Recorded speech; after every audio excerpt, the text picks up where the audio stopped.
சரவணன் மீனாட்சி தொடரின் மூலம் சின்ன திரையில் அறிமுகமாகி லிப்ட், டாடா போன்ற திரைப்படங்களில் நடித்து பிரபலமடைந்தவர் நடிகர் கவின். டாடா திரைப்படத்தை தொடர்ந்து தற்போது இளன் இயக்கத்தில் ஸ்டார் படத்தில் நடித்து முடித்துள்ளார் நடிகர் கவின்.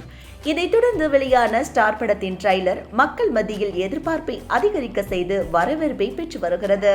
படம் வெளிவருவதற்கு முன்னதாகவே 1 லட்சம் திரையரங்கு சீட்டுகளை புக் செய்த ஸ்டார் படம் தற்போது வெளியாகி ரசிகர்களால் கொண்டாடப்பட்டு வருகிறது. புதுமுகம் கொண்ட நடிகருக்கு இப்படி ஒரு வரவேற்பா என அதிர்ச்சி ஊட்டும் வகையில் ஸ்டார் படத்தின் ஒரு நாள் வசூல் 4 கோடியை தாண்டி ஆச்சரியப்படுத்தி உள்ளது.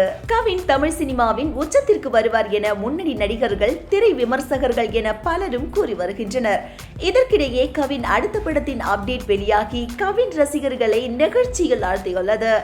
நெல்சன் திலீப் குமார் தயாரிப்பில் சிவபாலன் முத்துக்குமார் இயக்கத்தில் பிளடி பக்கர் என்ற தலைப்பில் கவின் வினோத தோற்றத்துடன் ப்ரோமோ வீடியோ வெளியானது. 1 வார காலத்திற்குள் 51 லட்சம் பார்வையாளர்களை கடந்துள்ள இந்த வீடியோவானது ரசிகர்கள் பலரும் தங்களது கமெண்ட்களை தெரிவிக்க வருகின்றனர். கவின் அடுத்த படத்தின் அப்டேட்டை எதிர்நோக்கும் ரசிகர்களுக்கு உற்சாகமூட்டும் வகையில் அருண் இயக்கத்தில் நடிகர் கவினின் நடிப்பில் அடுத்ததொரு திரைப்படம் தயாராகி வருகிறது. தற்போது ஸ்டார் படத்தின் உச்சத்தை தொட்டதால் அருண் இயக்கத்தில் கவினின் நடிப்பில் வெளியாக இருக்கும் ஊர்க்குருவி திரைப்படத்தை ரசிகர்கள் எதிர்நோக்கி காத்திருக்கின்றனர்.